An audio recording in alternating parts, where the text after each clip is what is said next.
पहलगाम में आतंकियों ने जो दर्द दिया है उसे हर कोई महसूस कर पा रहा है। साथ ही अपनी कायरता का परिचय इन आतंकियों ने और इनके आकाओं ने एक बार फिर दिया है इस हमले से। इस हमले में किसी ने अपने पति को खोया तो किसी ने भाई और किसी ने अपने पिता को। सभी छुट्टी मनाने परिवार के साथ कश्मीर की इस घाटी में गए थे। इस घाटी का नाम है बैसरन घाटी। सबको लग रहा था ये घाटी सुरक्षित होगी। निहत्थे पर्यटकों को भला कौन निशाना बनाता है, यही सबकी सोच थी। इस घाटी में सबकी अपनी अपनी कहानी है और इन्हीं कहानियों में से एक रायपुर की एक कहानी है। इसे देख आपका भी दिल रोएगा। जिस तारीख को नेहा ने दिनेश के साथ 7 फेरे लिए थे, साथ में जीने मरने की कस्में खाई थी, उसी तारीख को आतंकियों ने उसके पति दिनेश को परिवार के सामने ही मार डाला, गोलियों से भून डाला। आज पूरा देश शोक में डूबा है, मन में आक्रोश है। सोचिए, जिन्होंने अपनों को खोया है उनके भीतर क्या बीत रही होगी। पहले आपको बताता हूँ आतंकी हमले से पहले क्या कुछ हुआ दिनेश मरानिया और उसके परिवार के साथ। शादी की सालगिरह मनाने का प्लान बना। स्टील कारोबारी है दिनेश, काम के सिलसिले में बच्चों को टाइम नहीं दे पाते। बच्चों की गर्मी की छुट्टी भी लगी है और इससे अच्छा मौका शायद नहीं हो सकता था पूरा परिवार एक साथ क्वालिटी टाइम बिताने के लिए कहीं बाहर जाए। बच्चों संग सबने मिलकर ट्रिप रेडी किया और पहुंच गए कश्मीर। यहाँ पहलगाम से कुछ दूरी पर है बैसरन घाटी। इसे मिनी स्विट्जरलैंड भी कहा जाता है। दोपहर से पहले ही पहुंच गए थे पहलगाम की इस घाटी में। किसी ने सोचा नहीं था कि जिस घाटी को सुरक्षित महसूस कर रहे थे वहीं उनकी जान जाएगी। एनिवर्सरी होने के कारण सभी खुश थे। खूबसूरत वादियों की बात ही अलग थी। फोटो सेशन चल रहा था, तभी गोलियों से आतंकियों ने भून डाला। दिनेश को बीवी उसके बच्चों के सामने आतंकियों ने मार डाला। पत्नी के चेहरे पर बारूद के छींटे पड़े हैं जिससे गहरे घाव है। बच्चों को भी हल्की चोटें आई हैं। दिनेश की उम्र तकरीबन 45 साल है और एनिवर्सरी सेलिब्रेट करने के लिए अपनी पत्नी नेहा, बेटा शौर्य और बेटी लक्षिता के साथ गए थे कश्मीर। दिनेश का शव रायपुर लाया जा रहा है। रायपुर में ही अंतिम संस्कार किया जाएगा। परिवार और रायपुर समेत पूरा छत्तीसगढ़ मातम में है। देश भी शोक में डूबा है। दिनेश के चाचा के भाई मनीष सिंघानिया बताते हैं, मंगलवार सुबह बैसरन घाटी पहुंचे। वे बच्चों के साथ घूम रहे थे। दोपहर को आतंकियों ने घेराबंदी कर हमला कर दिया। पत्नी नेहा, बेटा शौर्य, बेटी लक्षिता के सामने ही दिनेश को गोली मार दी। दिनेश को गंभीर हालत से सेना अस्पताल ले जाया गया। उस समय सबको लग रहा था, सबको यही उम्मीद थी कि दिनेश बच जाएगा। नेहा मिरानिया उर्फ नेहा अग्रवाल अपने पति की मौत की खबर रायपुर में रिश्तेदारों को खुद ही दी। नेहा ने रिश्तेदारों को फोन पर जो बताया उसके अनुसार, दोपहर में हम सब ने बैसरन घाटी घूम रहे थे।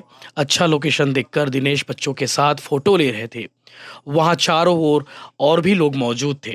तभी घाटियों से हथियारों से लैस आतंकी आए।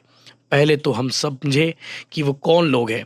करीब आते ही उन्होंने एकाएक हमला कर दिया। इस दौरान उन्होंने कुछ लोगों का नाम पूछा और गोली मार दी। वो सिर्फ पुरुषों को ही निशाना बना रहे थे। हमले के दौरान वहां चीख पुकार और भगदड़ मच गई। इस बीच कुछ स्थानीय लोग सामने आए और उन्होंने महिला और बच्चों को बचाया। उसी दौरान मुझे भी बच्चों के साथ भागने का मौका मिला। फिर हम वहां से सेना के कैंप में गए जहां सभी को सुरक्षित रखा गया। कारोबारी की पत्नी नेहा के चेहरे पर चोटें आई हैं, बच्चे जख्मी हैं और नेहा के चेहरे बारूद छींटे पड़े हैं। मौत का मंजर देखने के बाद सभी डरे और सहमे हैं। बच्चे तो फोन पर किसी से बात करने की स्थिति में नहीं है। दिनेश 4 भाइयों में सबसे छोटे भाई थे। वह परिवार के साथ समता कॉलोनी में रहते हैं। एक भाई की पहले ही मौत हो गई है। उसके 2 बड़े भाई हैं। यह पूरा परिवार मूलतः उड़ीसा का रहने वाला है। कई साल पहले उस रायपुर आकर बस गया। दिनेश का बेटा शौर्य बेंगलुरु में 12वीं की पढ़ाई कर रहा है, जबकि बेटी रायपुर में 9वीं की पढ़ाई कर रही है। पत्नी गृहिणी है और अभी छुट्टियां चल रही है और इसी वजह से पत्नी ने छुट्टियों में एक साथ घूमने का प्लान बनाया, लेकिन आतंकी हमले का शिकार हो गए। इस हमले को लेकर सीएम विष्णुदेव साय ने कहा कि पहलगाम में आतंकी हमले की मैं निंदा करता हूं, मृतकों के प्रति अपनी संवेदना व्यक्त करता हूं। जब भी कहीं ऐसी कोई घटना हुई है, हमारे देश ने हमेशा मुंहतोड़ जवाब दिया है। रायपुर के कारोबारी दिनेश की इस हमले में मौत हो गई। हमारी सरकार जो भी मदद कर सकती है वह हम करने की कोशिश कर रहे हैं। वहीं छत्तीसगढ़ के पूर्व सीएम भूपेश बघेल ने इस हमले को लेकर केंद्र सरकार को कोसा है।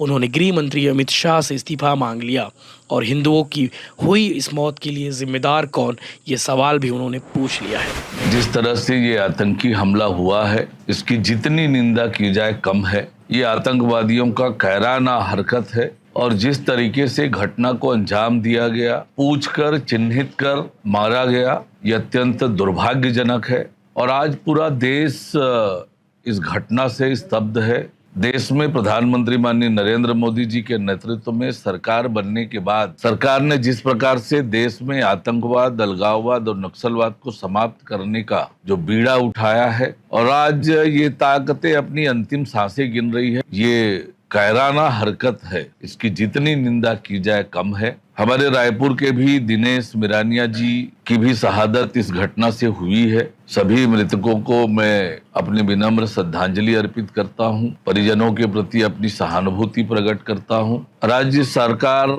दिनेश मिरानिया जी के परिजनों से सीधे संपर्क में है और राज्य सरकार की ओर से हर संभव सहायता और मदद पीड़ित परिवार को पहुंचाई जा रही है। और ये गहन दुख का विषय है जिस तरह से ये घटना हुई है। निश्चित रूप से इस कायराना हरकत के लिए मुंहतोड़ जवाब इन्हें मिलेगा।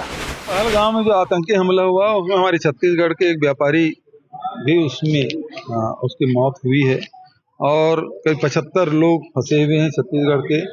कुछ लोगों से मेरी बात भी हुई है, उनकी कुशल क्षेम मैंने पूछा। लेकिन सरकार से ये अपेक्षा कि उनको सकुशल उनके घर में पहुंचाने की जिम्मेदारी उठाए।